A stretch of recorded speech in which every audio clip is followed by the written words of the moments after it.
com um grupo aqui, em Santa Maria, foi muito bem apresentada, foi a diretora Maria Célia falou muito bem desse encontro, e nós estendemos o convite a ela, e ela gentilmente nos atendeu para estar conosco nesta manhã, falar sobre avaliação formativa e organização do trabalho. Então, professora Christian, seja bem-vinda, fique à vontade, já passo a palavra para você, para a gente ter esse momento, então, de formação. Obrigada, Helenita, agradeço o convite, tá? Em nome da Helenita, agradeço a toda a equipe gestora da escola, do CAIC. É sempre um prazer a gente estar nessa articulação e nessa conversa com as unidades escolares. Vocês costumam deixar as câmeras fechadas, que eu gostaria de visualizar vocês. Qual é o hábito? Algumas abrem, às vezes mantém fechado, mas nós podemos abrir, né? Porque eu gosto de ter essa interação, né? Já que a gente não está presencialmente, para a gente identificar e ver quem são as pessoas. Então, eu vou fazer uma breve apresentação, tá? Minha apresentação, e depois a gente já passa para a discussão da temática a ser desenvolvida hoje no espaço da coordenação pedagógica.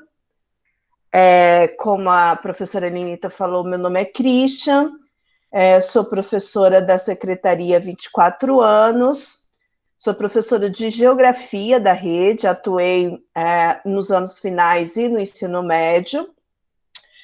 Atualmente, eu estou na EAP, no setor de planejamento e avaliação da EAP, né? Ano passado, nós somos formadoras, e por isso o convite, né, para o SEI 210, e aí a Helenita viu a nossa apresentação.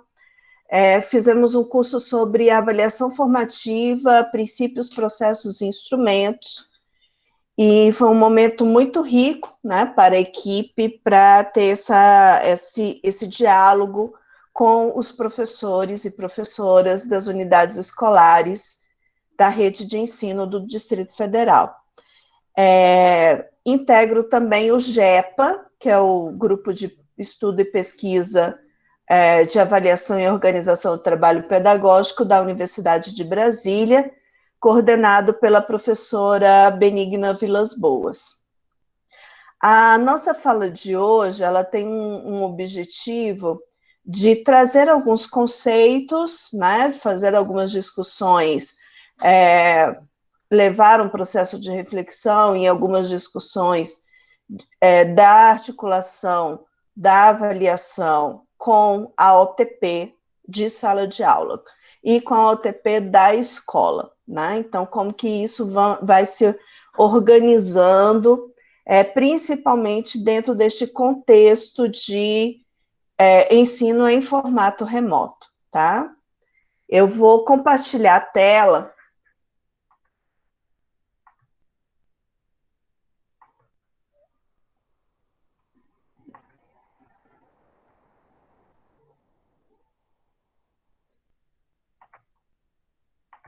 para vocês. Não é uma apresentação grande, tá? É só para a gente organizar a fala.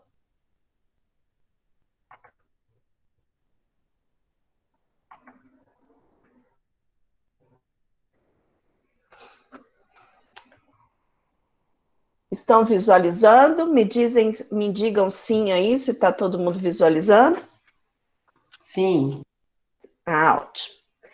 Então, a temática nós já falamos, né, que é falar sobre essa articulação da avaliação formativa, do processo de avaliação, e como elemento da OTP, da Organização do Trabalho Pedagógico. Então, traremos aqui alguns conceitos, a questão dos elementos da avaliação, sobre instrumentos, OTP e projeto político pedagógico. Então, quando nós falamos de avaliação formativa, nós temos na rede esse conceito, essa concepção de avaliação já há um certo tempo, né? Desde o final da década de 90, os documentos da secretaria já trazem esta concepção de avaliação como uma concepção de avaliação que deve ser implementada na rede pública de ensino do Distrito Federal. E todas as diretrizes de avaliação posteriores à década de 90, trazem, né, não só as diretrizes, mas também os decretos e notas técnicas do Conselho de Educação do Distrito Federal, trazem a concepção formativa de avaliação como uma concepção que vai permear o processo de avaliação dos estudantes que estão na rede do Distrito Federal. Então, a avaliação formativa, ela é uma avaliação que se estabelece que ela é uma avaliação para as aprendizagens. Eu tenho uma diferença aí conceitual e de concepção de uma avaliação da aprendizagem para uma avaliação para as aprendizagens. A avaliação da aprendizagem é uma avaliação apenas, um processo de avaliação apenas que constata um nível ou um processo de aprendizagem do estudante. Então, você vai lá e desenvolve um determinado conteúdo e, ao final do conteúdo, ao final do período de desenvolvimento, você aplica um instrumento e aí você simplesmente verifica se houve aprendizagem ou não, né? Então, a perspectiva formativa de avaliação é uma avaliação para as aprendizagens. Por quê? Porque o processo dos resultados... Primeiro, eu tenho uma articulação entre a questão da avaliação e os outros elementos da UTP. Segundo, esse processo da avaliação acontecendo, ele tem alguns elementos que vão permear e, principalmente, ele vai gerar intervenções enquanto o processo pedagógico vai acontecendo, vai se desenvolvendo, né? Então, esse é um conceito trazido, né, por Vilas Boas, 2013, no seu livro Avaliação Formativa e Organização do Trabalho Pedagógico, tá?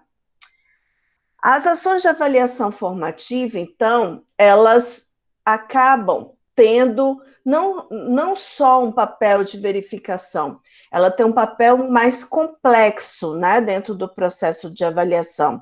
Então, a avaliação formativa e o processo que ela desenvolve vai apontando, vai sugerindo e vai direcionando o trabalho pedagógico do professor e da equipe pedagógica da escola, né? É uma concepção de avaliação, ela aponta por quê?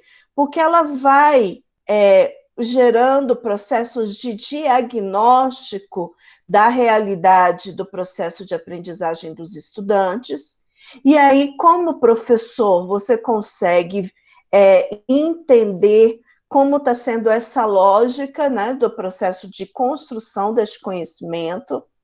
Ela sugere caminhos e ela faz esse direcionamento ou, quando necessário, um redirecionamento da minha ação pedagógica. Outra coisa importante na avaliação formativa é que a concepção formativa de avaliação, ela trabalha dentro de uma perspectiva de uma avaliação informal encorajadora e não excludente, e não segregadora, né? Quando a gente fala da avaliação informal, a avaliação informal é aquela avaliação que acontece no ambiente da escola, que acontece na sociedade, mas aqui a gente está falando do processo de avaliação escolar, né? Então, ela acontece no ambiente da escola, em que muitas vezes o estudante é avaliado não pelo seu processo de construção de conhecimento, mas por questões externas a esse processo. Externas que eu falo que não é necessariamente ligado ao processo de construção de conhecimento. Então, aqui envolve-se a questão comportamental, a questão, muitas vezes, até de aparência do estudante, né? Então, isso vai gerando o que a gente chama de avaliação informal. E essa avaliação informal, ela tem uma influência sobre a avaliação formal, né? Então, sobre o processo de avaliação formal, a avaliação dos processos curriculares. E aí, qual o que a gente observa, né? O que a gente, assim, que eu falo, os estudiosos, os pesquisadores da área, que a avaliação informal, quando ela tem uma perspectiva segregadora, uma perspectiva excludente, ela interfere de uma maneira muito séria também no desempenho de construção de conhecimento do estudante, né? Então, quando os alunos são rotulados, são taxados de determinadas coisas como preguiçoso, vagabundo, né? Esse tipo de falas, né? E que acabam interferindo no processo, e aí, como nós somos seres humanos globais, na relação afetiva com o processo de aprendizagem, e vai gerando, consecutivamente, uma influência sobre o desempenho do estudante, né? Então, a perspectiva da avaliação formativa é que essa avaliação informal, ela tem um caráter encorajador. Não é só ficar, e aí alguns colegas entendem que, então eu só tenho que elogiar o meu estudante. Não, você pode apontar sim as críticas e fazer apontamentos sobre o desempenho do estudante, que é até um processo que ajuda no processo de autoavaliação desse estudante. Entretanto, esse processo de apontamentos, de avaliação do comportamento, do que for, ele tem que ter um aspecto encorajador, que ele possa ter ali uma perspectiva de que ele pode melhorar, e não uma questão tipo, olha, você não tem jeito, né? Você não vai dar em nada, né? Então, eu não sei aqui como estudantes, se vocês já tiveram a experiência ou ouviu de algum professor que aí vai reproduzindo para todos os colegas, muitas vezes de sala, e isso vai gerando até um processo de bullying, que você é incapaz. Muitas vezes, de tanto de você ouvir que você é incapaz, você acaba acreditando que você é incapaz. Né? Então, é um aspecto importante, né, ligado à concepção formativa de avaliação. Outro elemento, né, outro aspecto da avaliação informativa é que ela traz assim, a necessidade de práticas inovadoras por meio da investigação, porque um dos elementos da avaliação formativa é o diagnóstico, e o diagnóstico vamos dizer, tem como premissa esse processo de investigar. Né? Investigar o quê? Investigar como está o processo da construção desse conhecimento, da construção e desenvolvimento desse conhecimento do estudante. E quando eu falo de práticas inovadoras, não necessariamente eu estou falando de questões tecnológicas, né? Eu posso estar falando também, mas não é só isso. Né? Então, práticas inovadoras na educação são práticas que geram o processo de aprendizagem, tá? Não necessariamente aí uma questão de uma inovação técnica, de uma inovação tecnológica, tá? O uso de todas as informações disponíveis sobre o estudante. Aí eu posso utilizar processos formais e informais para obter essas informações. Então, vocês dos anos iniciais costumam, né, fazer muito esse mapeamento de quem são os estudantes que estão na turma, né? Então, assim, como que eles chegaram, quem são eles, e isso é um processo primordial para o desenvolvimento do processo de avaliação formativa. E o processo de desenvolvimento do processo educacional, né? Porque, como professor, a gente tem que ter a ideia de como é esse sujeito que vai comigo articular um processo de conhecimento, né? Então, e como acontece o processo de conhecimento para esse sujeito, né? Então, quem é esta criança dos anos finais? Quem são essas crianças? As crianças de primeiro ano, elas são iguais às crianças de quarto e quinto ano?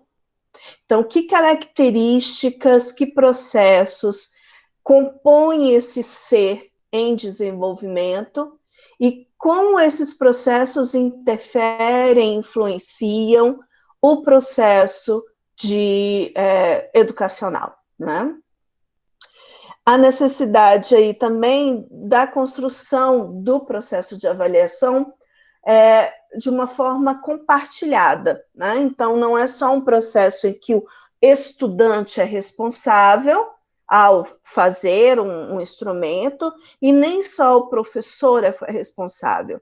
Aí a gente tem um compartilhamento deste processo de construção com vários sujeitos, né? Então, é o professor, é o estudante, né, em sala de aula, mas é também a equipe pedagógica da escola, é o coletivo pedagógico da escola, e são também um elemento importante para esse processo os pais, né, ou responsáveis do estudante, para compreender este processo, para poder serem elementos ou agentes de apoio e fortalecimento dos processos educacionais. E dentro deste contexto da pandemia, né, para aqueles estudantes, para a nossa realidade de ensino remoto, tanto para as aulas online, como para aqueles estudantes que recebem as atividades impressas, né, como essa questão vamos dizer, desse agente externo que é a família, né, que eu nem falo que é um agente externo, porque ele está dentro do processo, ele tem uma função importante, né, dentro deste momento. A organização do trabalho pedagógico, então, né, ela precisa ter como núcleo a organização dos tempos, dos espaços e das condições humanas e materiais existentes, possibilitando uma rotina condizente com os interesses e as necessidades dos estudantes. Então, eu trouxe aqui um quadro que vai falar da articulação entre esses elementos da UTP, né? Então, quando a gente vai pensar, né, uma aula, pensar a nossa prática, e principalmente dentro do nosso currículo, tendo por base a pedagogia histórico-crítica, então a gente tem que pensar na articulação desses elementos. Então, um primeiro elemento que a gente tem que ter vamos dizer, que é uma premissa fundante, é o que ensinar. O que nós vamos ensinar? Então, que objetivos e conteúdos de aprendizagem curriculares, e aí eu não estou falando do índice do livro, estou falando do currículo, nós iremos trabalhar. Será trabalhado com o estudante, né? E aí isso é articulado com outro elemento, que é o como ensinar. Como que eu pego o que ensinar, esse objetivo e conteúdo, e vou fazer o processo e vou desenvolver o processo de ensinagem, né, o processo de ensino-aprendizagem com os meus estudantes. E aí é a metodologia que vai ser utilizada. No caso, os documentos da secretaria e o nosso currículo, dentro dos seus fundamentos, trazem a metodologia da pedagogia histórico-crítica, né? Então, todos aqueles elementos que, vamos dizer, sintetizam essa metodologia, como que eles vão sendo trabalhados durante este processo, né? E aí, com que ensinar? Que meios e recursos vão ser utilizados? Né? Onde? Quais espaços e tempos eu vou desenvolver aquele determinado objetivo e conteúdo? Então, como que vai acontecer o processo da relação estudante-professor? E aí eu estou falando da relação pedagógica, tá? Então, como que vai ser o processo de trabalho, como que vocês, professores, vão cobrar o desenvolvimento dos estudantes, como que vai ser o feedback para os estudantes, né? Então, como que vai ser essa relação pedagógica, tá? Se você vai criar espaços de fortalecimento de alguns conteúdos ou de alguns elementos que não ficou claro na aula, né? Então, isso são coisas que a gente tem que pensar dentro de uma lógica de planejamento dessa OTP. E o processo de avaliação, que ele não vai ser no final, ele vai ser um processo que vai ser articulado no como ensinar, na metodologia, né? Então, na metodologia, eu articulo o processo de avaliação, tá? Então, atualmente, pelo esse contexto que a gente está vivendo, né, da pandemia, nós temos aí uma necessidade de reorganização dos tempos escolares.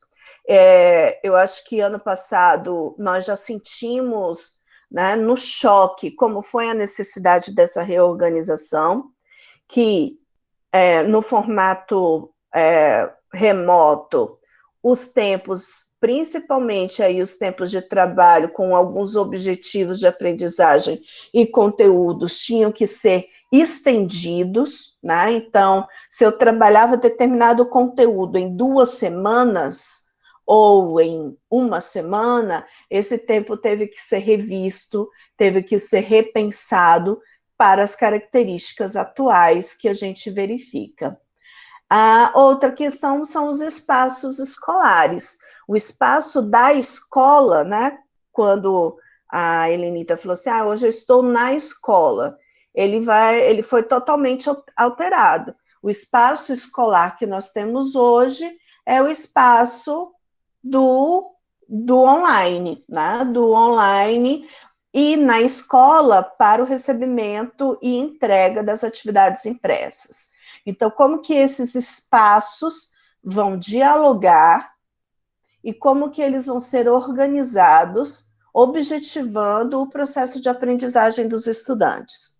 E aí a gente tem que a gente tem que incorporar dentro desse processo de planejamento da OTP as condições humanas e materiais da escola e do professor para o desenvolvimento deste processo, né? Então, eu como professor, no meu planejamento, as atividades estão planejadas dentro de um processo em que eu vou conseguir fazer todas as ações com os meus estudantes, ou eu necessito aumentar o tempo ou diminuir o número de objetivos de aprendizagem para que eu tenha uma ação mais efetiva junto com o meu estudante, né? Então, e quais as condições materiais que são demandados de mim e demandados da escola para o desenvolvimento desta ação, tá?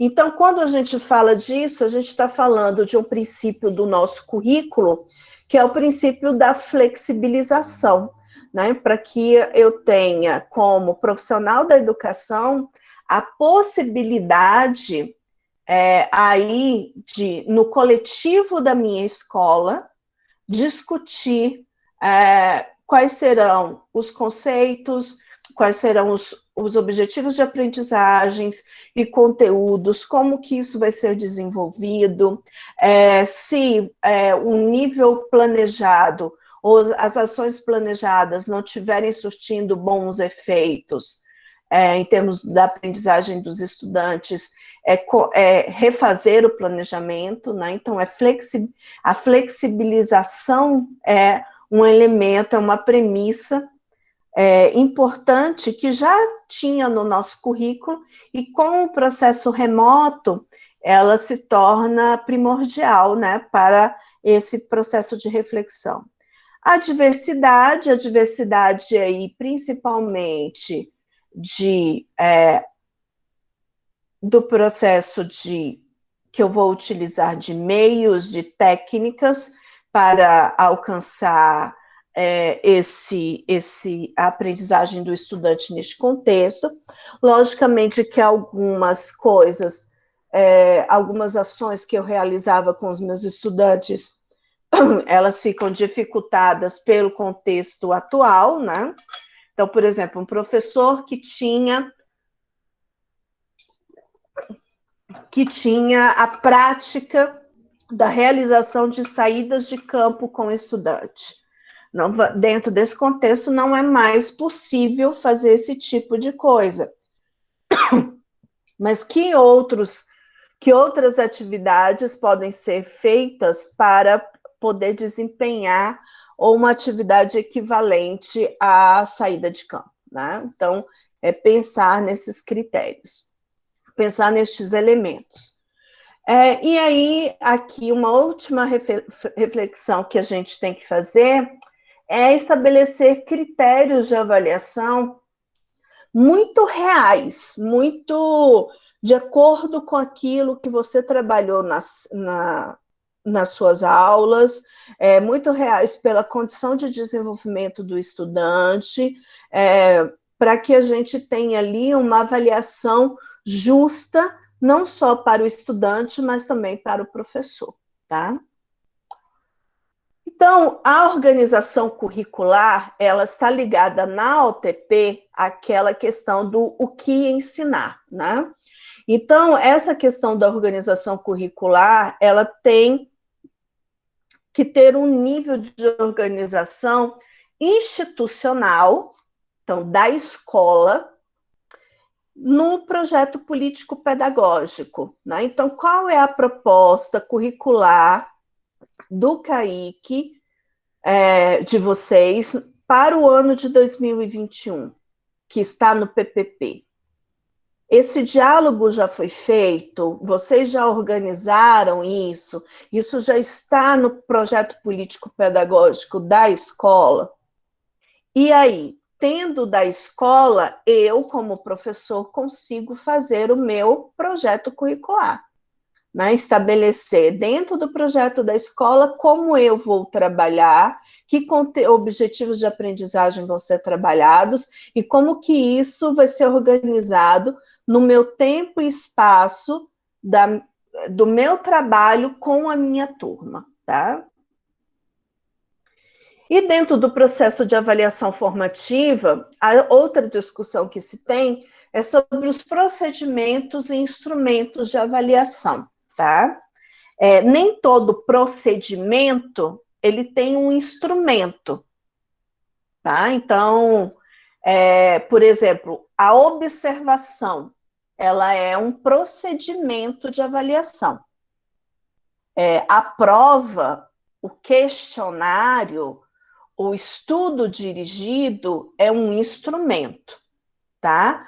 A entrevista é um procedimento. Então, tudo isso são procedimentos e instrumentos de avaliação que devem estar de acordo com as estratégias de ensino que você está utilizando durante a sua prática pedagógica, né, com o seu estudante. E aí, na avaliação formativa, se tem alguns mitos, né, na rede que se estabeleceram por uma falta de entendimento da concepção, que alguns instrumentos, eles não devem ser utilizados ou então evitados, como, por exemplo, a prova. E não é isso, né? A concepção formativa de avaliação, ela tem como premissa que todos os instrumentos e procedimentos podem ser utilizados. Inclusive, a premissa é que se utilize, se possível, uma diversidade de procedimentos e instrumentos, uma maior diversidade de instrumentos e procedimentos de avaliação. Por quê? Né? Os autores como Raj que tratam da avaliação formativa, colocam que não são os instrumentos e procedimentos que definem a função formativa de avaliação, mas a intenção do avaliador. No caso, né, o docente, os professores em sala de aula, e o uso que esse docente faz dos resultados da aplicação de um procedimento e instrumento de avaliação. Então, se eu estou fazendo um procedimento de observação, e aí eu consigo registrar o que foi observado na minha turma, né, pelo desenvolvimento dos estudantes, o que eu vou fazer com aqueles elementos que foram observados?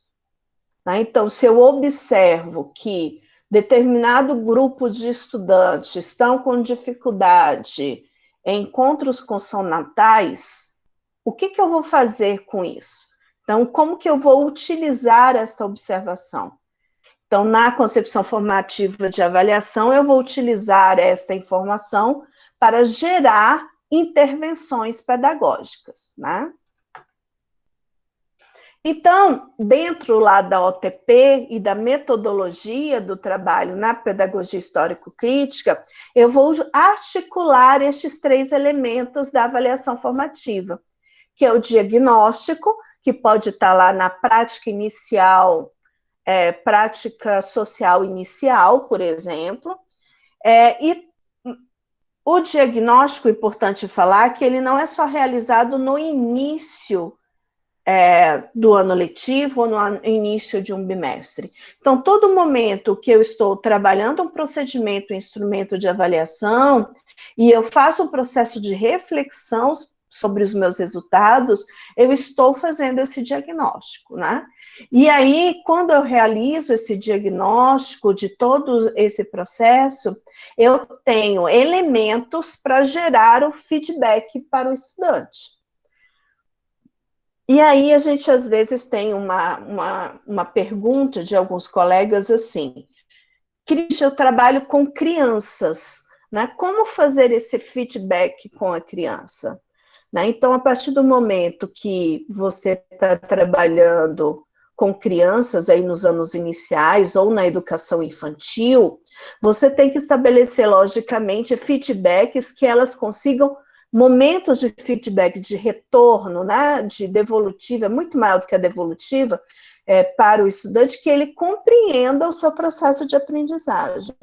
Né? Pode ser numa conversa individual, pode ser num momento junto com a família, pode ser num momento de pequenos grupos, né? E aí eu posso também fazer um feedback geral para a turma, não falando do desenvolvimento de cada um, mas mostrando assim, olha, gente, a professora aplicou tal instrumento de avaliação que vocês utilizarem, e eu observei que vocês ainda estão com determinadas dificuldades. Então, como que, a partir deste momento, a gente vai trabalhar as dificuldades desta forma, né? Então, para que a gente tenha aí o entendimento, para que o estudante tenha um entendimento do que ele precisa melhorar, né?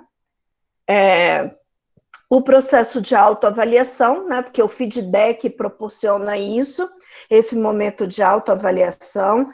Então, quando você fala para uma criança que ela tem que ter mais cuidado com o seu material, com a organização do seu caderno, com as respostas que ela está dando a um exercício, a uma atividade, ela ali tem informações que ela possa fazer um processo de autoavaliação, tá? Então, uma coisa importante para o planejamento da avaliação, né? Então, a avaliação, ela também tem que ser planejada junto com a OTP. Então, eu tenho que pensar no objetivo de aprendizagem, porque o objetivo de aprendizagem determina o que avaliar, né? Então, não adianta eu trabalhar um determinado conteúdo de uma determinada forma, que é o como avaliar, e nos meus instrumentos e procedimentos de avaliação eu fazer, aí eu estabelecer critérios de avaliação que não condizem com a minha realidade de ensino, né? Então, por exemplo, eu vejo muito isso, vou dar um exemplo do ensino médio, que é a realidade que eu tenho mais contato. Alguns colegas, e aí aqui eu não estou fazendo um processo de responsabilização, tem muito a ver com o processo de formação desse professor, utilizam, por exemplo, questões de vestibular, do Enem, do PAS, nas suas provas. E aí, isso gera uma questão que eu discuto muito com os colegas. A forma que estas questões foram elaboradas, elas têm uma perspectiva de um processo de ensino-aprendizagem.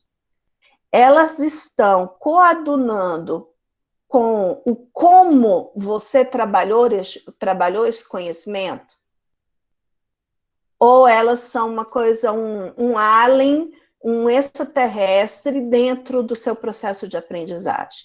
Então, por exemplo, se na minha aula lá de geografia, eu só trabalho na perspectiva de um desenvolvimento da memorização, então, eu peço para os meninos decorarem as capitais do país, decorarem as regiões, só processo de memorização.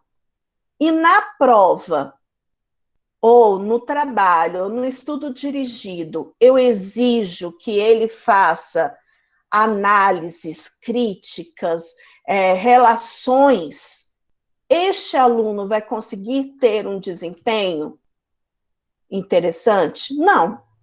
Porque a minha aula trabalhou só, vamos dizer, ações básicas cognitivas. E a minha prova, ou o meu instrumento, ou qualquer outro instrumento de avaliação, teve um critério de avaliação que não estava coadunando com a minha realidade de sala de aula, tá?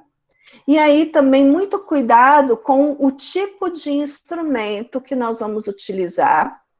E aí, dentro desse contexto, eu estou vendo muitos professores utilizarem apps, né, aplicativos para aplicar testes, fazer trabalhos com os estudantes, ter domínio desses apps, desses aplicativos, organizar, ter cuidado na organização destes momentos, né, tanto no formato online, depois como no presencial, porque eu também, como eu organizo esse instrumento, esse procedimento de avaliação, pode interferir no desempenho dos estudantes, né? Então, a gente tem que ter estes cuidados, né, dentro desse processo.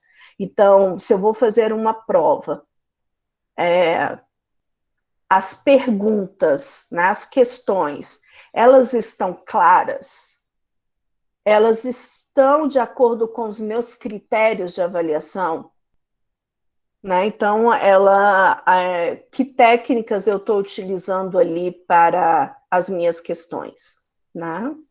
Então, até dentro do instrumento, existe uma diversidade de de processos cognitivos que estão cobrados, os meus instrumentos só cobram o processo de memorização, né? Então, a gente tem que fazer essa perspectiva, e aí é muito interessante, muitas vezes, a gente fazer um diálogo com o coletivo dos meus colegas, né?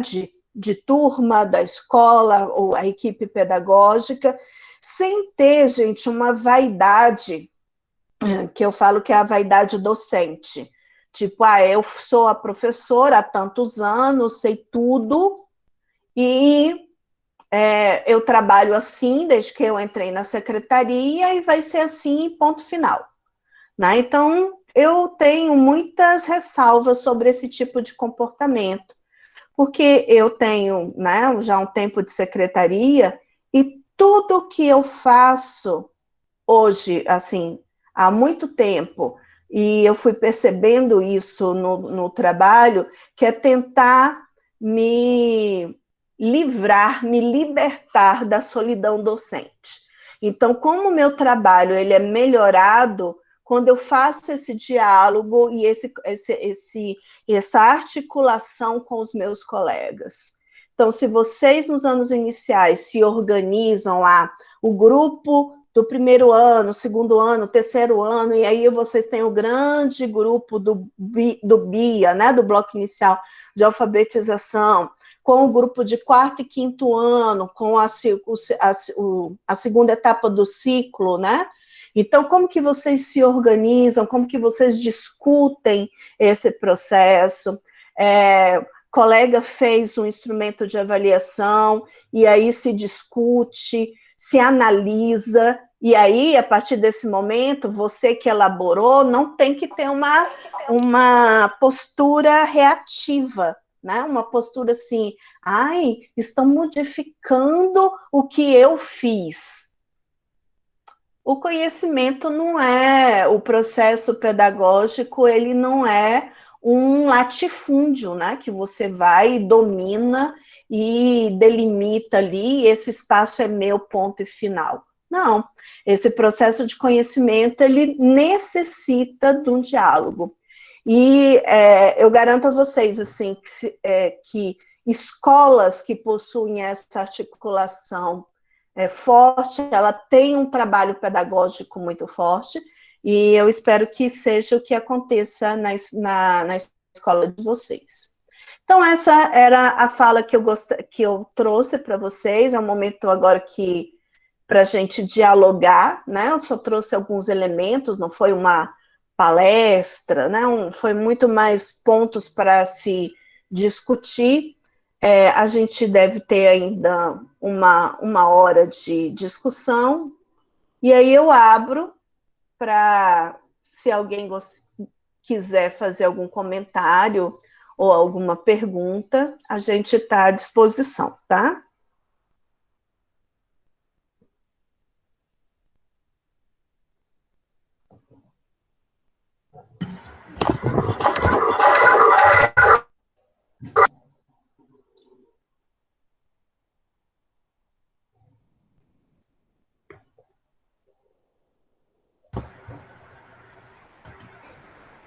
Ótima fala, viu, Christian? Uma fala bem reflexiva, né? É algo que a gente vem tentando colocar em prática, que a gente, né, precisa estar refletindo sempre e continuamente. Como você falou, são outros tempos, novas modalidades, né?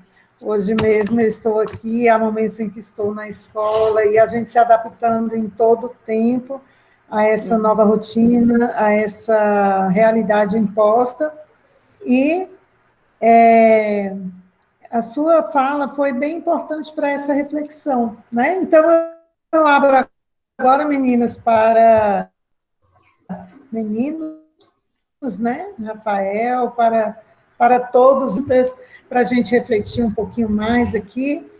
Como a professora Christian falou, a gente ainda tem um tempinho aqui nessa manhã, então vocês têm total liberdade para interagir, para perguntar, para a gente promover aqui mesmo um debate a respeito desse assunto, tá bom?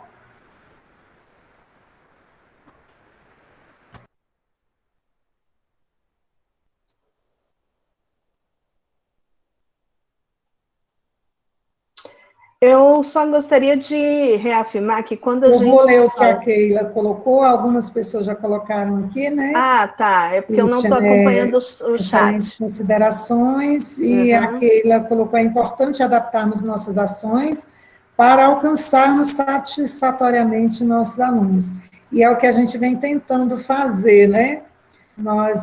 A gente sempre fala que nós, enquanto profissionais da educação, enquanto professores, a gente busca está em constante aprendizado, evolução, a gente usa muito o termo reinventar, para nesse momento agora, principalmente nesse atual momento de pandemia, em que a gente tem que buscar alunos de toda forma, né? Nós estamos agora nesse momento de busca ativa. Então, são alunos que participam na plataforma, são aqueles que têm acompanhamento por meio de atividade impressa, aqueles que recebem por e-mail, pelo WhatsApp. Então, são muitas variantes nesse processo de educação, né?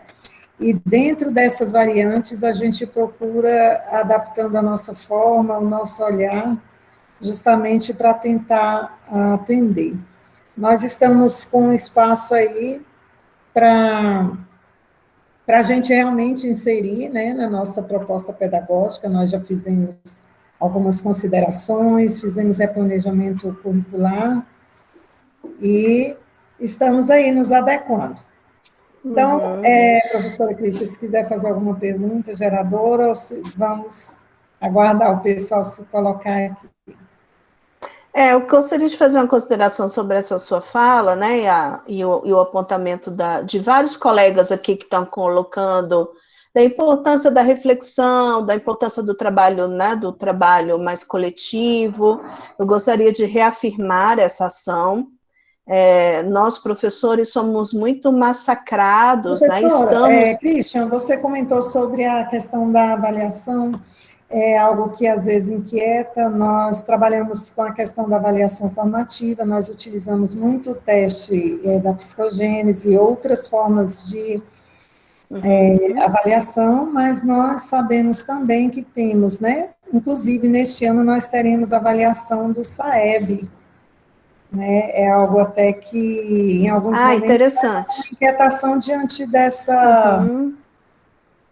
desse momento atual que vivemos. Eu gostaria de levantar alguma questão a respeito disso. O que você poderia falar sobre isso? Visto que, às vezes, a tendência da gente é imaginar que a prova em si, ela não faz parte, e você colocou muito bem que ela faz parte, a forma como é feita, a forma do processo em si, tanto antes quanto durante e depois, é que faz a diferença.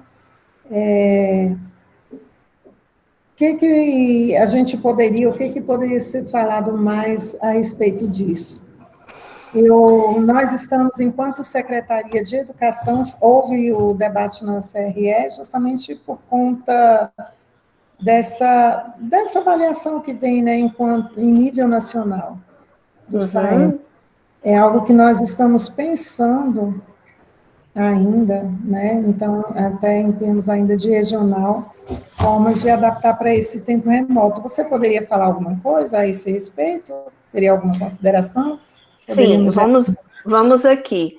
O SAEB, ele vamos dizer, uma avaliação externa, né? Uma avaliação aplicada pelo governo federal via INEP, que é o Instituto Nacional de Pesquisas Educacionais Anísio Teixeira, que está ligado, que faz parte nessas provas, junto com questionários contextuais que é respondido por professores e equipe gestora, juntamente com os dados de desempenho, formam o IDEB, que é o Índice da Educação Básica. A prova do SAEB, ela tem uma escala de proficiência. E aí, eu não sei se vocês já estudaram no coletivo da escola a escala de proficiência e a matriz de proficiência do SAEB.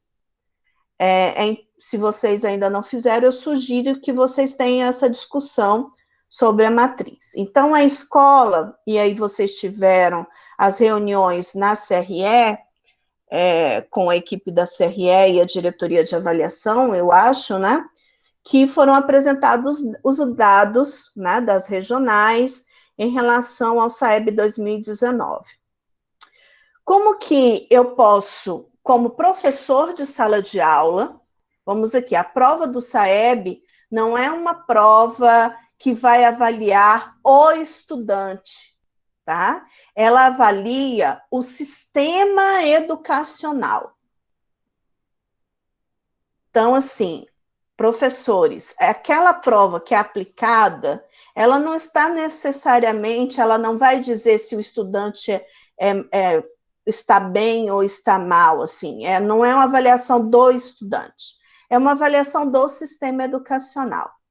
Entretanto, a gente ainda no país, e aí é um processo de limitação cultural da questão de avaliação, a gente vê várias limitações. Nós ainda utilizamos os dados das avaliações externas e dos indicadores como o IDEB apenas para um processo, ou muito mais para um processo, de discussão deste estudante e deste professor, né? Como se a educação ela só tivesse a relação professor-estudante, que ela é muito forte, muito importante, ela é central, mas ela é muito, a educação é muito mais complexa, né? Eu falo que eu detesto quando, em fenômenos complexos, as pessoas tentam ter soluções simples, né? E a educação é um fenômeno social complexo. Então, quando eu limito essa questão do desempenho no SAEB só na relação professor e estudante, eu não estou conseguindo alcançar a complexidade deste processo, tá? Então, até porque, às vezes, elementos que estão fora dessa relação professor-estudante, ele tem uma relação direta com o desempenho deste professor e com o desempenho deste estudante, né? Então, por exemplo, se eu tenho um professor que teve uma formação deficitária, eu tenho aí uma influência sobre o desempenho desse estudante, né? Então, a gente tem que pensar em termos da organização, do entendimento desses dados. Para a escola, para uma unidade escolar, esses dados são utilizados para que a gente possa ter elementos para discutir o projeto político-pedagógico da escola por meio da avaliação institucional da escola, né? Então, é importante, sim, que todos os alunos façam, aí eu não sei como que vai ser o processo de aplicação nesse contexto de pandemia, até se haverá aplicação, tá? O INEP ainda não está falando em aplicações amostrais esse ano. Eu acho que a gente ainda tem que esperar o segundo semestre para ver como é que vai ser. É interessante o professor conhecer a matriz, entender o resultado, o que aquele resultado quer dizer. Por exemplo, em língua portuguesa, uma proficiência da minha escola de 320, o que quer dizer esse 320? Para a escola e para mim como docente. Né? Então, esse 320 quer dizer o quê em termos de processo de aprendizagem? E aí, fazendo esta leitura dos dados, que são muito importantes, eu consiga ver como que o meu trabalho pode ser melhorado. Que elementos, por exemplo, se eu tenho, não sei se é o caso do Kaique, tá? Vou dar só uma hipótese.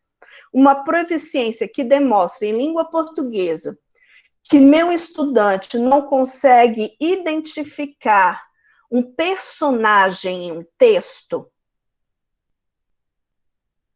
isso me leva a que pensamento?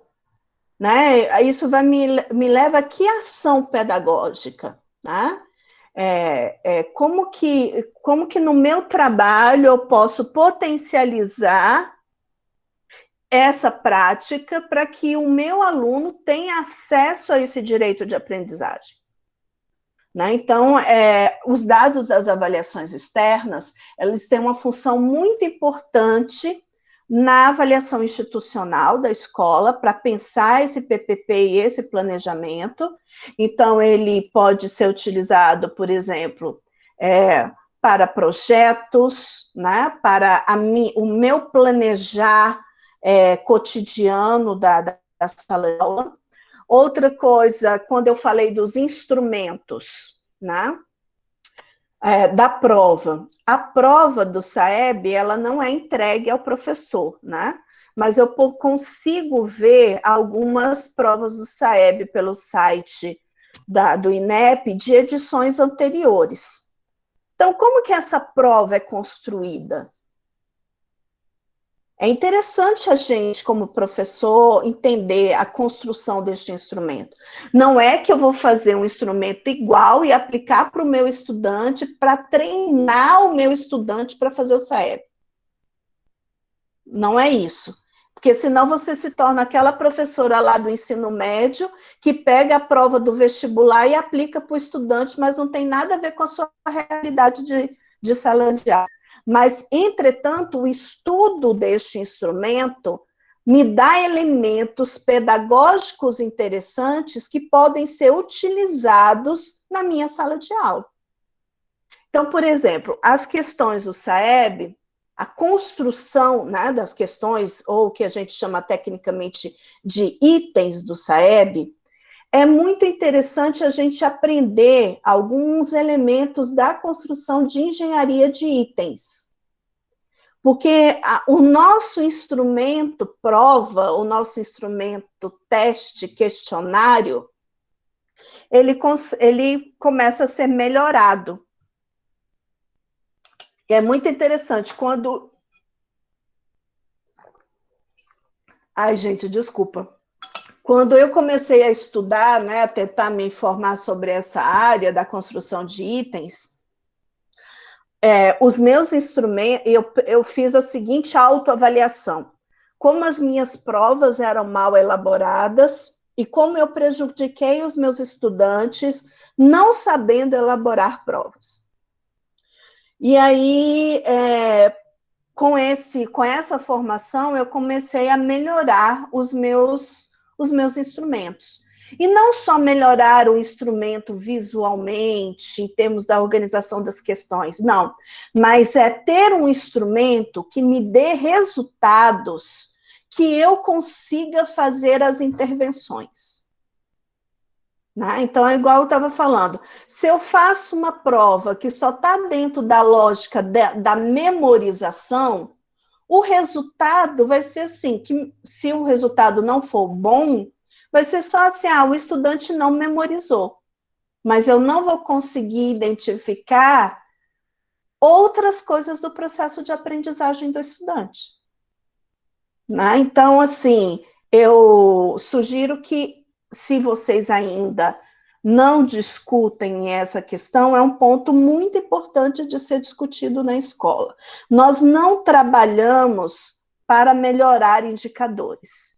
Nós melhoramos para alcançar a aprendizagem dos estudantes, para que os estudantes tenham o seu processo de construção das aprendizagens. O indicador,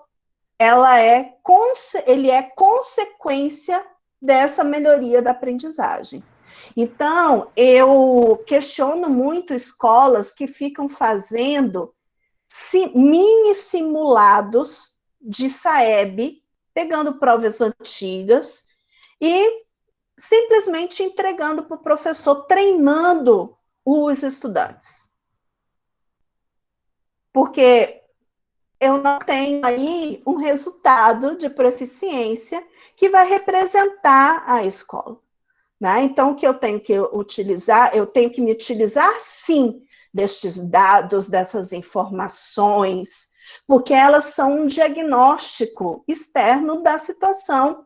Né? Lembra que eu falei que é importante nós conhecermos todos os elementos desse sujeito, né? Dessa criança, porque eu preciso saber como que os estudantes do CAIC, qual é o comportamento de desempenho deles frente a esses conteúdos, frente a essa matriz de conhecimento. E aí os projetos da escola podem ser ressignificados, projetos novos, projeto interventivo, então tudo isso pode ser discutido agregado com outros elementos que a escola possui, como os registros do conselho de classe, os registros das intervenções como reagrupamentos, né, como o projeto interventivo que eu já falei, que vai agregar informações para que eu, como professora, tenha subsídios para desenvolver o meu trabalho, tá? Então, era isso. Eu espero ter contribuído com a questão do SAEB. Não sei se era isso que a Helenita queria aqui.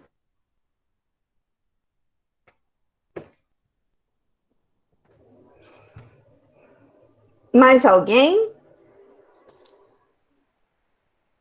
Essa Aparecida conversa, né? levantou é bem dentro a mão. de tudo que a gente realmente entende, né, enquanto a avaliação. Oi.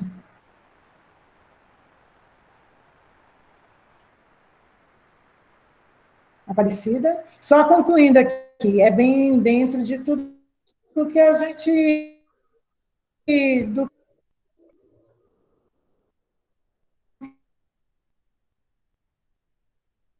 Eu acho que o sinal da Helenita está ruim. A gente tem, bem preocupado. Está ruim? Tá Então, pitando. deixa a Aparecida falar, depois eu falo. Aparecida.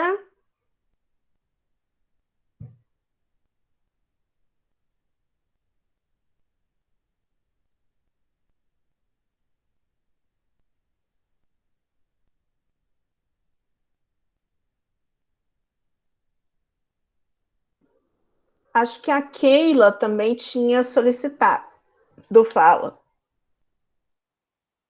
Bom dia. Bom dia, Keila. Eu queria perguntar o seguinte, ver se o meu entendimento está certo. Mesmo dentro da avaliação formativa, aqueles instrumentos que nós utilizamos para avaliar o nosso aluno, o conhecimento dele, de certa forma, esses instrumentos também trazem características daquela outra avaliação somativa? Aí, o que eu coloquei na apresentação, Keila, todos os instrumentos, eles podem ser utilizados, tá? Quem vai dar a função do instrumento, se vai ser somativo ou formativo, é o professor, como esse professor trabalha, tá? Então, por exemplo, se você está lá fazendo um questionário com seu estudante, mas a concepção de avaliação que você está fazendo aquele questionário é formativo, você vai, primeiro, elaborar esse questionário de acordo com essa concepção, vai corrigir este questionário de acordo com essa concepção e vai trabalhar os resultados desse questionário de acordo com essa concepção. Já se for outra concepção, também vai ser completamente diferente, né? Então, qualquer instrumento, questionário, estudo dirigido, prova, seminário, trabalho em grupo, entrevista e tal, pode ser utilizado na concepção formativa. Portfólio, diário de bordo, qualquer coisa, gente. Mas o que vai determinar se esse instrumento ele propicia avaliação formativa ou não, é como que o professor trabalha este instrumento, tá? Ok, obrigada. Entendi. Outra coisa que podem confundir, assim, eu vou aplicar um questionário e eu quero atribuir pontos ou notas, né? Assim, isso pode ser feito na avaliação formativa? Pode. A avaliação formativa, ela não é inimiga do dado quantitativo. Entretanto, o dado quantitativo na avaliação formativa tem que ter um significado pedagógico. Tá? Então, pode ser, porque na somativa, e pode ser essa a sua dúvida, eu só tenho dado quantitativo. Então, o aluno tirou 5, 5 mais 4, somando, dividido por 2, a nota do bimestre do menino é tal. Né? Isso é só a concepção somativa de avaliação. Na avaliação formativa, o que significa este 5, em termos do processo de aprendizagem do meu estudante? Então, aí você tem que fazer uma relação entre o dado quantitativo, da atribuição de pontos ou notas, com o objetivo de aprendizagem que será cobrado naquele instrumento de avaliação. E aí eu consigo, como professora, dizer, olha, os meus alunos que tiraram 5, ou os meus alunos que tiraram 2, têm este perfil de desenvolvimento, de desempenho. Eles não conseguiram fazer tal coisa, eles conseguem fazer tal coisa, tais e tais objetivos eles não conseguiram fazer. Tá? Então, como é a função que o professor determina para estes instrumentos. Mais alguém?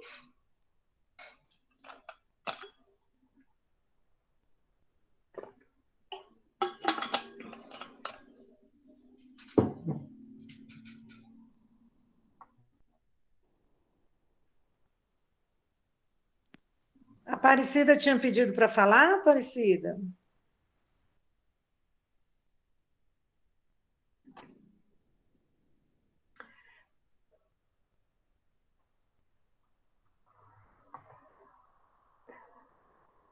E aí, Helenita, eu posso só, já que não teve nenhuma questão até assim, depois da Keila ninguém mais levantou a mão, eu gostaria de saber, assim, como que, de vocês, como que eu faço a relação do processo de avaliação formativa com o registro no RAV.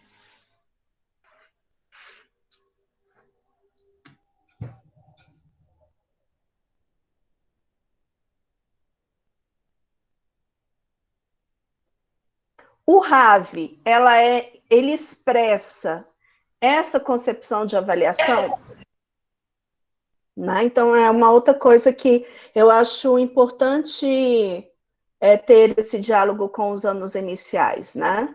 Então, o RAV, que é o registro que os anos iniciais e a educação infantil utilizam.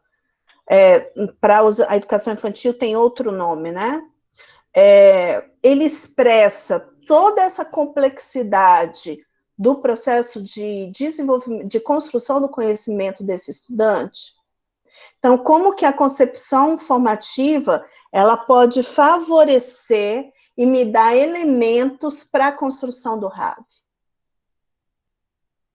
Né? Então, totalmente, né? Porque se eu tenho ali uma preocupação com o diagnóstico, com a análise dos resultados dos meus estudantes, eu consigo ter subsídios suficientes para construir um RAV que verdadeiramente expressa o processo de aprendizagem, o processo de construção da aprendizagem do estudante, né?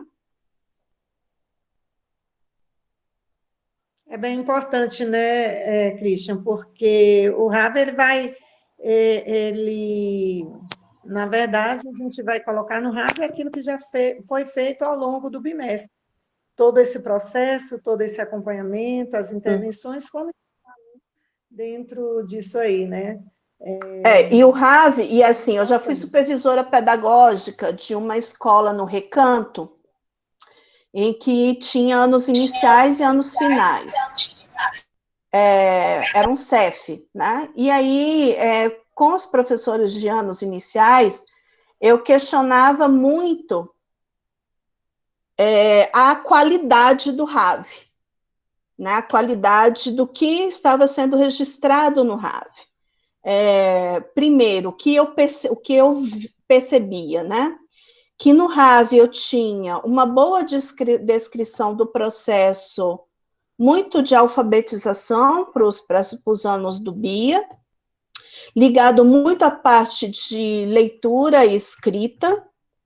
Eu ainda tinha algumas questões da parte de matemática, que alguns professores buscavam aí uma contribuição maior, e eu percebia uma invisibilização dos outros componentes curriculares.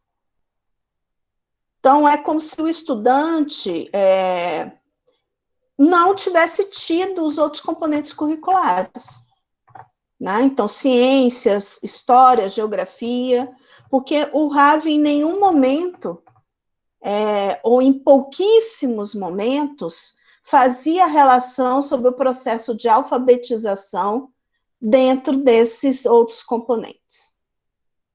Né? Então, eu estou falando aqui, se eu estou lá dentro do bloco inicial de alfabetização, como que acontece, então, o processo de alfabetização espacial na geografia, a questão da alfabetização histórica, o letramento histórico com os meus estudantes.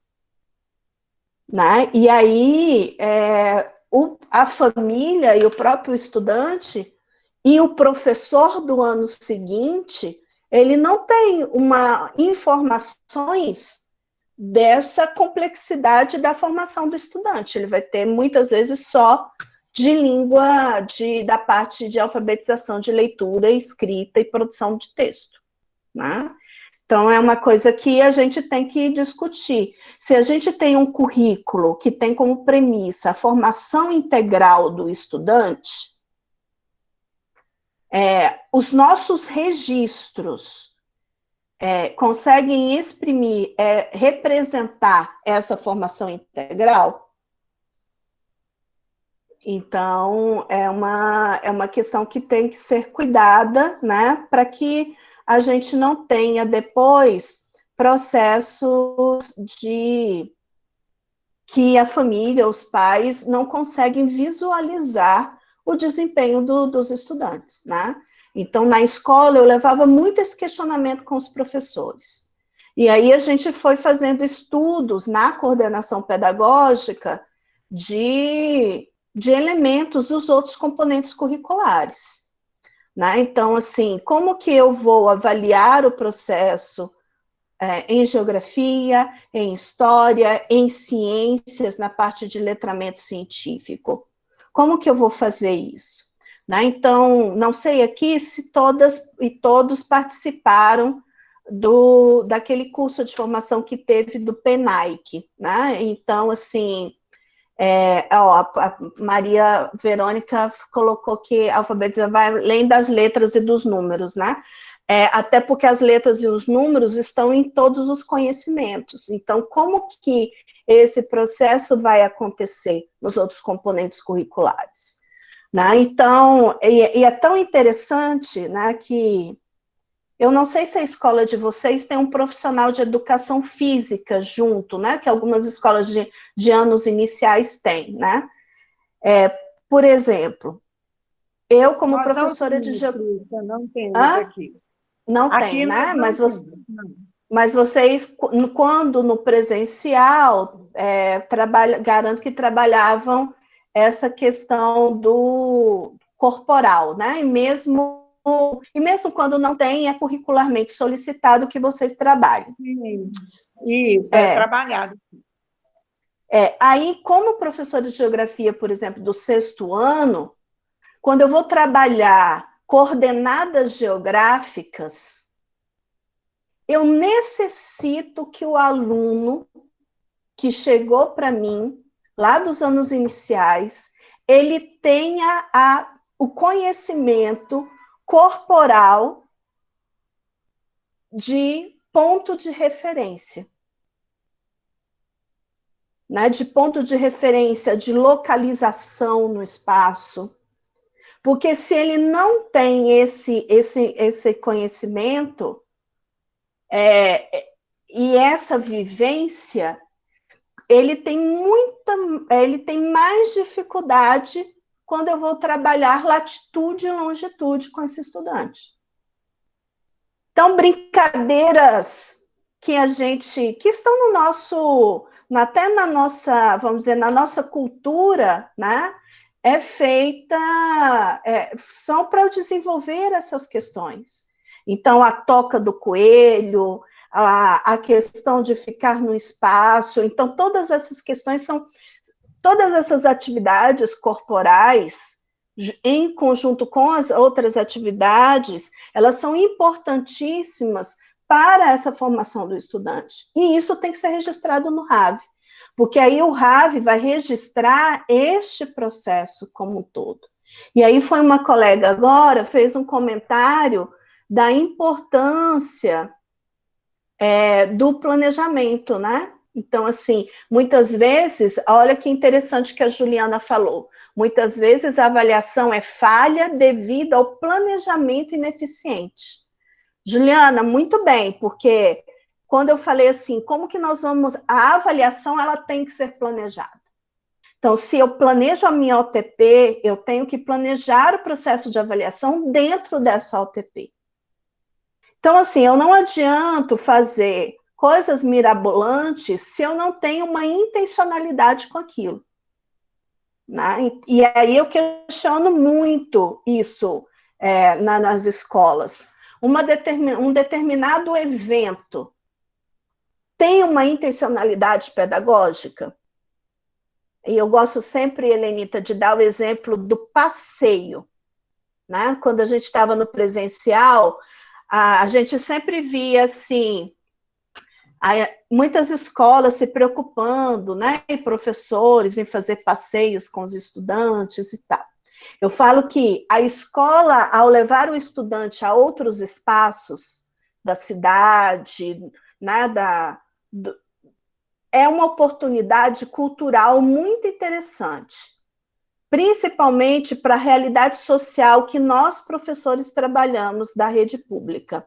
A gente tem estudantes, não sei se vocês já fizeram esse diagnóstico na sala de vocês, mas eu, em Ceilândia, no Recanto, eu tinha estudantes que não conheciam o plano piloto. Moravam em Brasília, moravam no Distrito Federal e não conheciam o plano piloto. Então, a escola oportuniza, né? Então, mas eu sempre questionava o seguinte, qual o objetivo pedagógico de aprendizagem desta ação? Tanto que eu não utilizo a palavra passeio, porque já descaracteriza pedagogicamente a ação. Porque passeio, qualquer um faz. A mãe leva para o passeio, o tio leva para o passeio, qualquer um faz. Agora, escola, professor, faz saída de campo, faz trabalho de campo. E isso tem que ter um objetivo pedagógico, que pode ser articulado com vários componentes curriculares. Né? Quando eu vou fazer lá, por exemplo, uma saída de campo, agora eu não lembro se é no 4º ou no 5º ano, que trabalha a história de Brasília, eu estou fazendo uma saída de campo para os pontos cívicos, né, do Distrito Federal. Qual vai ser a articulação disso com o conhecimento de sala de aula? Qual é a minha intencionalidade ao fazer esse tipo de saída de campo? Que objetivos de aprendizagem eu vou trabalhar? E como que eu vou fazer o feedback? E que processo, e que procedimento, instrumento de avaliação eu vou utilizar para esta ação? Né? Então, tudo tem que ser planejado. Né? E como que o planejamento nos dá uma segurança, e aí consegue até estabelecer os problemas que a gente tem, que a escola possui. Né? Então, quando eu falo assim, que eu percebi que os meus instrumentos, o meu instrumento prova estava mal elaborado, eu consegui pensar nisso a partir do momento que eu comecei a ver as provas do PAS com a matriz de 2006. E eu falei assim, gente, olha que questões interessantes, mas não é que eu replicava a mesma questão. Eu fui entender como que aquela questão foi construída e como que um conhecimento é construído para chegar àquele tipo de questão. E aí a gente foi mudando dentro da escola, lá no 102 de Ceilândia, um trabalho com a equipe de ciências humanas, que era eu, o professor de história, a professora de sociologia e o professor de filosofia. Então, a gente foi trabalhando a área de conhecimento, como que a gente ia trabalhar os nossos conteúdos, como que a gente ia trabalhar interdisciplinarmente, né? Então, aí a gente passava a coordenação de humanas discutindo isso. Como que a gente planejava tudo em conjunto, né? Até as atividades individuais eram planejadas em conjunto, tá? Individuais que eu falo, que eram atividades específicas de um professor, quando o conteúdo não permitia a ação interdisciplinar, tá?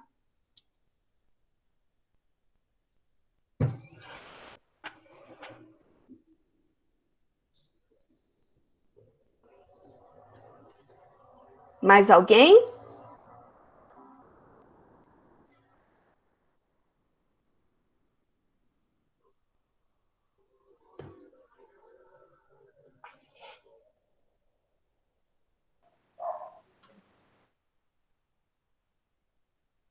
Isso mesmo, Aparecida. Eu acho que não só alfabetizar, né, mas a docência é essa busca constante pelo conhecimento, né? Então, assim, eu tenho como professora, e eu tenho muito orgulho da profissão que eu escolhi, e não tenho vergonha de dizer socialmente que eu sou professora, mesmo num país que não respeita a educação e que não respeita a docência, né? E aí nos últimos anos isso foi piorado, né? Porque a gente ainda tem um país que hoje é obscurantista e negacionista.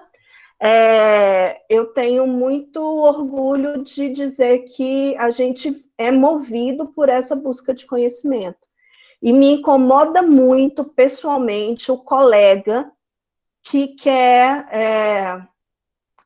que não busca, né? Que fala assim, eu entrei na secretaria, eu sou assim, eu sempre vou ser assim, eu vou me aposentar assim.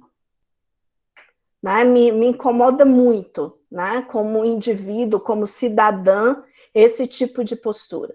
Porque esse tipo de postura, ela impacta o processo de aprendizagem do estudante. Porque o estudante não é o mesmo. Os estudantes de vocês não são iguais a você quando estava nos anos iniciais. Né? Então, o mundo mudou, as pessoas mudaram, e eu, profissionalmente, continuo da mesma forma. Né? Eu não esqueço uma vez que eu estava discutindo o currículo, né, com um grupo de professores lá do Recanto. Aí eu estava discutindo o currículo fazendo uma formação sobre o currículo de História e Geografia. Eu estava com um colega de História e eu, né, coordenando a discussão de Geografia. E aí um professor de História falou assim, mas esse tipo de linha aqui de História é nova, mas assim, eu nunca trabalhei dessa forma, eu não estudei dessa forma, eu sempre fiz assim. Eu falei assim, professor, então, na sua época de estudante, existia Muro de Berlim, Guerra Fria, um monte de coisa que não existe mais.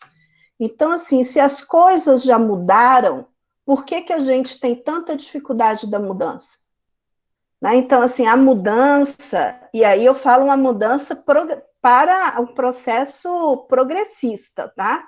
Não é mudar para piorar a situação, voltando a uma questão retrógrada, não, né? Que a gente está vendo aqui no país atualmente. A mudança, ela nos gera incômodo e nos gera um conflito interno, né? Porque você, para pensar assim, que eu tenho que aprender, primeiro eu tenho que reconhecer que eu não sei. Né? Então, quando eu pensei assim, nossa, as minhas provas são muito mal elaboradas, eu tive que entrar numa lógica que muitas pessoas não conseguem, que é chegar mesmo a essa autoavaliação, essa autoanálise, né? E aí, a partir do momento, tá, primeiro, ninguém tem que saber tudo, mas a gente tem como obrigação profissional, e aí eu trago para a minha vida também como uma obrigação pessoal, buscar o conhecimento, né? Então, e isso às vezes é doloroso, mas ele é totalmente necessário. E como nós melhoramos, nos abrindo, né, para novos conhecimentos, não só conhecimentos, gente, de ciência, de conteúdo, mas conhecimentos de relações.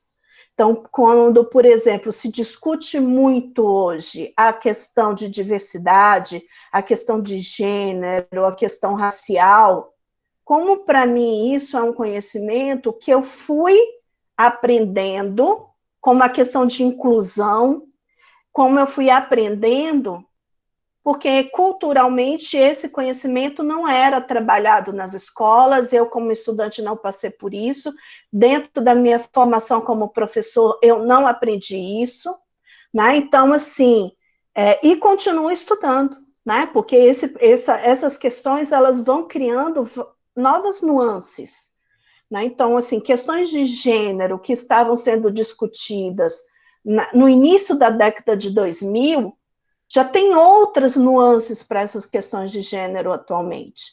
E daqui a 1 ano, 2 anos, vão ter novas nuances. Então, é importante, sim, porque todo esse processo da diversidade influenciam no nosso fazer pedagógico, influenciam a gente pessoalmente e influenciam também a gente nesse fazer pedagógico. Então, como, por exemplo, a gente verifica em algumas pesquisas, como a avaliação informal, ela potencializa o racismo dentro da escola. Como ela potencializa o machismo dentro da escola. Né? Então, são coisas assim, Cristian, mas o que isso tem a ver com a aprendizagem? Tudo. Tudo. Né? Então, como nós podemos ter ações como professores, ter o esclarecimento em relação a esse tipo de temática, para que a gente não reproduza o racismo estrutural, o machismo estrutural. Né? Então, por que algumas atividades, desde lá a quadrilha na festa junina, são atividades de menina e atividades de menino? Né? Então, como que isso vai na cabeça, vai sendo trabalhado? Né? Então, isso a gente também tem que se libertar e se abrir para esses conhecimentos, né? Fora a questão do estudo da ciência que a gente faz. Né? Então, assim, como que, por exemplo, não sei se é o caso desta escola, mas era um caso que eu discutia muito com a diretora dessa escola do Recanto das Emas. Por que no início da aula a gente tem que fazer a oração do Pai Nosso, se a gente tem uma diversidade religiosa na realidade dos nossos alunos? Né? Então, por quê? É a escola como representante. Nós vivemos num Estado laico, e a laicidade está nas leis, diretrizes e bases da educação.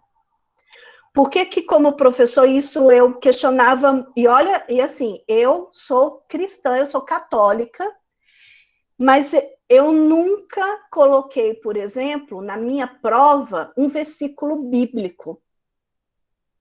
Porque a prova, ela é um instrumento de uma instituição. E a religião, ela não está na instituição que eu trabalho. A religião, para mim, tem o meu espaço pessoal da minha devoção religiosa. E aí eu discutia muito com os meus colegas por que as provas tinham mensagens bíblicas, versículos bíblicos.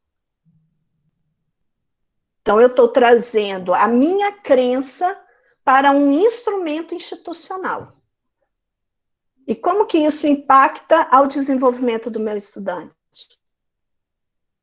Né? Então, essas questões, né? Então, assim, não é só o conhecimento, né, do como alfabetizar, do entendimento, né, dos letramentos. Isso passa, a gente tem que se abrir para um processo de avaliação que eu compreenda esses processos. Por isso que a avaliação formativa, ela traz esse caráter, e ela faz essa reflexão sobre essa avaliação informal.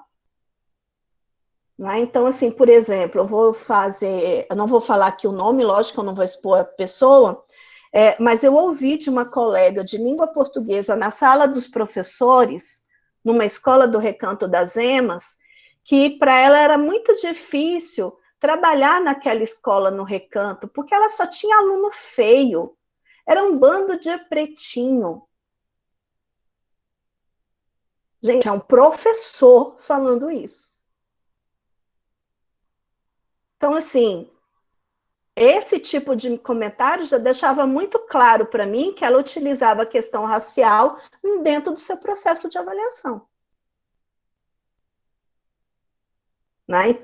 Então, é uma coisa também que a gente tem que refletir, né, sobre, não só refletir, mas mudar os nossos comportamentos, que é resultado dessa reflexão, né?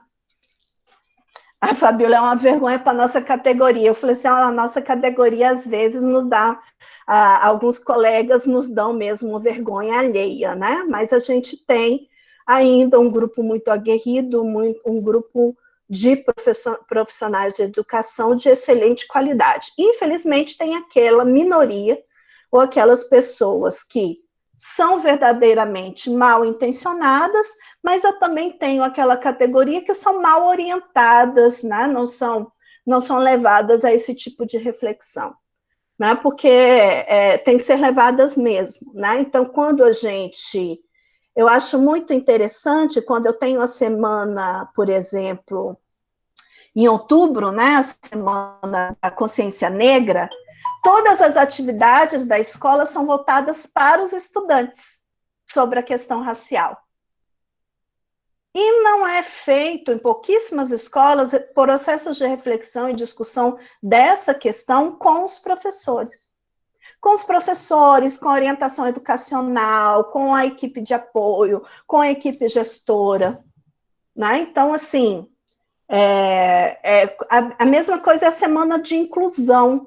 A gente sempre faz ações com os estudantes. Além das ações com os estudantes, temos também que fazer uma ação conosco, não só nesses períodos que estão no calendário, né? Mas que a gente até, quando não tem a prática, utilize essa questão do calendário para estabelecer a prática, né? dessa discussão. Né? É muito interessante, eu não sei, desculpa que eu estou falando demais, né? Eu não sei se vocês costumam assistir alguns youtubers jovens, né, famosos, assim.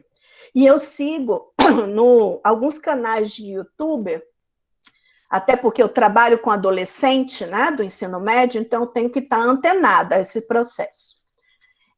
Eu assisto alguns canais do YouTube de jovens que são, né, LGBTQIA+. E aí eu assisto, vou até falar aqui um canal que é muito engraçado, ele é cômico, né, que é o Diva Depressão, não sei se vocês conhecem. E teve vários episódios, alguns episódios em que eles estavam até fazendo uma collab com a Lorelai Fox, que é uma drag queen, que também tem um canal no YouTube, e eles foram falar do como que era a realidade deles como estudantes no ensino fundamental e médio. Como que eles sofreram como estudantes. Então, é muito interessante assim, ver como que a educação, como práticas dentro da escola marcam tão fortemente, né, a vida das pessoas. Então, a gente tem que ter muito cuidado. Nós estamos sendo agentes de acolhimento e de uma melhoria social, ou estamos sendo agentes simplesmente reprodutores das mazelas da sociedade, né? Então, é interessante a gente perceber, né, como que isso acontece.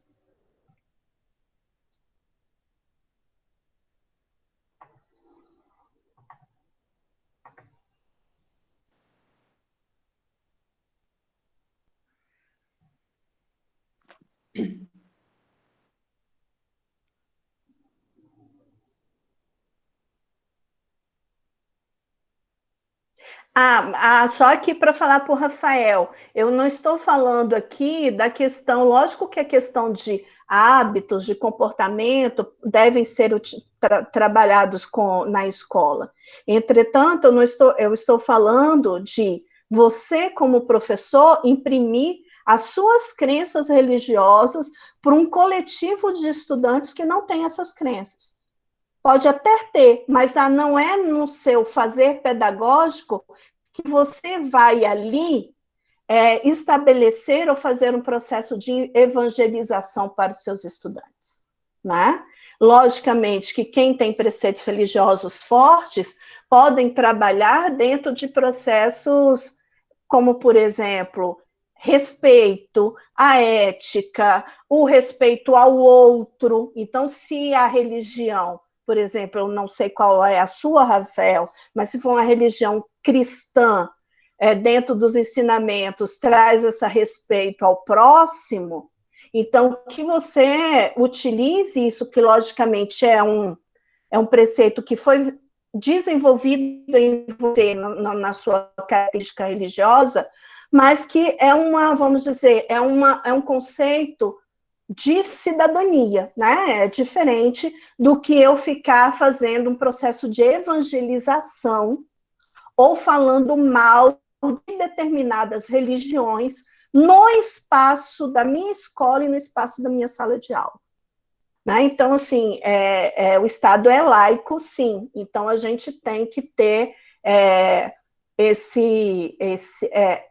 ações que vai fazer essa separação de Estado, porque a escola é uma representação do Estado, de Estado e religião, tá? A Francisca colocou assim, estou preocupada com a avaliação virtual, onde nossa visão não é totalmente de 360 graus. Em sala, avaliamos até o olhar do estudante, suas inseguranças, seu brilho no olhar. Compreendo plenamente, eu acho que quem trabalha com crianças, né, assim, e mesmo os adolescentes também, nós professores temos muito esse feeling pela resposta visual do estudante, né? De perceber quais estão sendo as reações do estudante. E aí a gente pode se utilizar de algumas ferramentas tecnológicas que não vão resolver totalmente, mas podem minimizar algumas e te ajudar, te auxiliar a essa dificuldade de avaliar, né, desse momento. Então, assim, existem alguns aplicativos interessantes que podem ser utilizados, até a organização desta aula online. Se eu não estou tendo ali uma relação, vamos dizer, direta com o meu estudante em termos da questão presencial, corporal, eu tenho que criar mais na minha aula espaços de fala deste estudante. Né? Não necessariamente de fala dele dizer se está entendendo ou não o conteúdo, mas puxar do estudante determinadas atividades que eles possam, aí você consiga identificar esses processos. Mas é mais difícil, sim, eu concordo com a Francisca, mas a gente pode buscar, né, alternativas para minimizar esse problema de ser online. tá?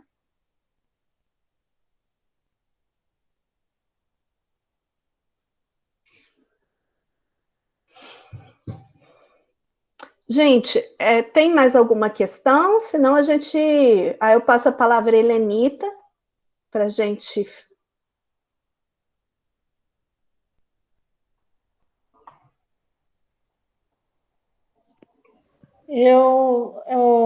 Christian, foi um momento bem rico de reflexão, né? Eu acho que surgiu aí, né, alguns questionamentos que foram muito bem respondidos, muito bem colocados por você, né? Foi um momento de muita aprendizagem, de muita reflexão mesmo, né? No momento que eu coloquei lá sobre o Saeb, mas para a gente conversar um pouquinho. Infelizmente, eu tive um problema aqui e perdi uma boa parte da sua fala e depois também não consegui falar, porque travou aqui a internet, deu uma travada aqui para mim. Mas é justamente isso mesmo, é esse momento de reflexão, é da gente olhar com mais atento, mais cuidadoso ainda, né, diante de tudo aquilo que a gente já conversa e diante daquilo que a gente se propõe a fazer. Então, eu acredito que ninguém mais quer fazer nenhuma colocação, alguma pergunta, e te agradeço por estar conosco aqui nessa manhã. Eu sei que para você foi muito corrido, você inclusive tem reunião agora, né? Mas gentilmente atendeu o nosso pedido, esteve aqui conosco, e fica aqui registrada a nossa gratidão. Com certeza nós iremos retomar, nós estamos nesse início de ano, retomando algumas coisas, né? Tendo alguns momentos assim de escuta, de reflexão mesmo. Né? Nós tivemos outro dia, você citou o RAP, nós tivemos também, então é algo que está bem juntinho aí, que caminha junto, né? A questão da avaliação, do RAP, dos registros, esse olhar atento. Então, fica aqui registrada a nossa gratidão, muito obrigada, tá? Pela sua contribuição com Kaique Albert Seib. Eu agradeço muito o convite, viu, da escola, Elenita, e dizer que é sempre para mim um prazer estar nessa discussão com os colegas, e discutir avaliação é um tema, né, que eu, vamos dizer, que eu me encontrei nessa área de estudo, né, então, para quem gostar de querer se aprofundar um pouquinho mais, nós temos um blog, o GEPA tem um blog, né, e nesse blog a gente discute alguns assuntos sobre avaliação. Então, quem quiser pesquisar algumas coisas a mais, tem vários textos lá no blog falando sobre isso.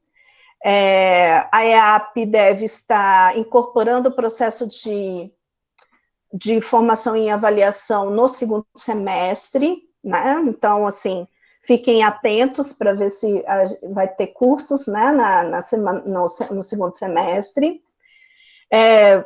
Agradecer, né, a paciência e o carinho dos colegas com as perguntas, com as ponderações, né? É muito bom quando a gente tem uma discussão respeitosa, né, uma discussão que nos leva a esse processo mesmo de reflexão, e a reflexão ela é importante, mas ela tem que gerar ações, tá? Mas ela tem que gerar ações. Ela é primordial para que tenha a geração dessas ações. Então, eu agradeço muito. Eu vou pedir a você, Helenita, que a gente vai devolver o processo SEI para vocês fazerem uma avaliação do meu desempenho, o que vocês acharam da fala, tudo, as contribuições para a escola, só para que a gente tenha registrado na EAP, tá? Então, eu vou dar ciência no processo e vou devolver para a escola.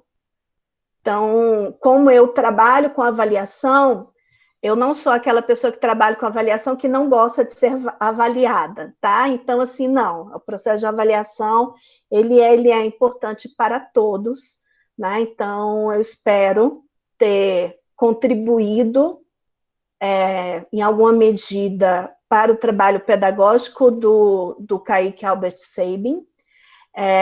Então, eu espero que a gente possa se encontrar em outros momentos, quem sabe em um momento livre de pandemia, né, presencialmente. Então, eu agradeço bastante, tá, o convite e um abraço. Se cuidem, vamos esperar essa vacina, que está difícil, né, para nós professores, mas vamos tentando, né, manter um cuidado e uma sanidade mental dentro desse contexto que a gente está vivendo, né? Tá ótimo, Cristian. Eu vou ficar aguardando, então, o processo, tá? Para a gente Tá. te dar esse feedback. E muito obrigada, tá bom? Obrigada a todos. Pessoal, um bom dia para vocês. E a gente depois volta a conversar sobre esse assunto. Cristian, Então tá, muito obrigada. Viu? Um bom dia, excelente reunião para você. Tudo de bom. Obrigada, tudo de bom. Tchauzinho. Tchau, tchau, gente. Muito obrigada. Até logo. Então, um bom trabalho para vocês. Um beijo, viu?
Tchau a todo, beijo.